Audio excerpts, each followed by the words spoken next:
Hello everyone! Welcome to my channel.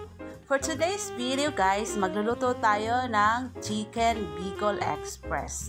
So meron po ako ditong chicken wings. Nilagyan ko lang po guys ng konting asin. Pero pwede po kayong gumamit ng ibang part ng chicken. So sa akin po kasi mas gusto ko yung chicken wings. So kapag tapos na natin lagyan ng asin, so magpainit tayo ng konting mantika at ipiprito lang po natin yung ating mga gagamiting manok dun po sa konting mantika. So hindi po natin kailangang lutuin ng mabuti sa mantika guys. So kapag medyo nag-brown na siya, pwede na po natin tanggalin kasi iluluto pa naman natin siya doon sa gata maya-maya. So ganun din po yung gagawin natin sa iba pang kasama nung ating chicken wings kanina. So laman lang po yan guys nung chicken. So para medyo madami po.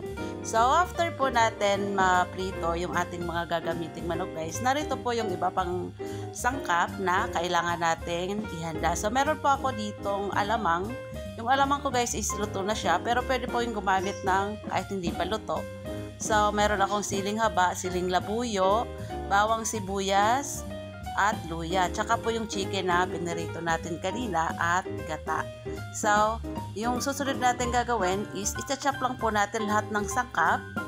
Yung sibuyas, bawang at yung luya is medyo ipino po natin.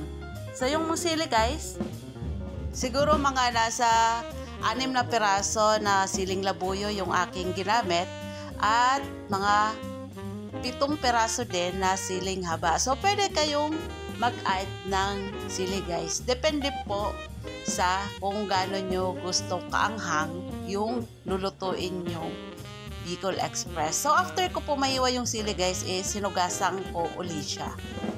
So, ayan guys, sinugasan ko siya para medyo magbawas pa ng anghang yung aking lulutuin. So, doon po sa pinagprituhan natin ng manok kanina, nagbawas po ako ng mantika. At iginisa ko po yung luya, bawang, sibuyas at yung alamang. So, medyo ito toasted lang po natin guys. Lalo na po kung hindi po luto yung inyong gagamiting alamang. So, kapag medyo toasted na guys, ilalagay lang po natin yung gata. Hintayin lang po natin na kumulo yung gata.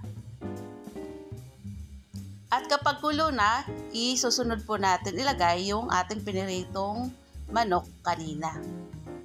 So, ihahalo lang po natin para hindi po mamuo yung gata na nilagay natin. So, kapag tapos natin haluin guys, takpan natin para po dun sa pagpapalambot ng ating manok. After 10 minutes ng pagpapalambot guys, is kung mapapansin nyo is creamy na siya. So pwede nyo nang tikman yung sabaw, tansyahin nyo kung medyo okay na yung lasa. Pwede kayong mag-add ng asin kung medyo matabang pa, at saka po natin ilalagay yung sili. So para po dun guys sa mga hindi pa nakasubscribe, paki-subscribe naman po guys. Maraming salamat po sa inyong patuloy na panunood. So ayan na guys, medyo creamy na siya. So ihahalo lang po natin, at kapag sa tansya nyo luto na yung sili, ispin nyo ng patan yung apoy. So ayan na guys, ready to serve na. Luto na po yung ating Chicken Bicol Express. Thank you for watching!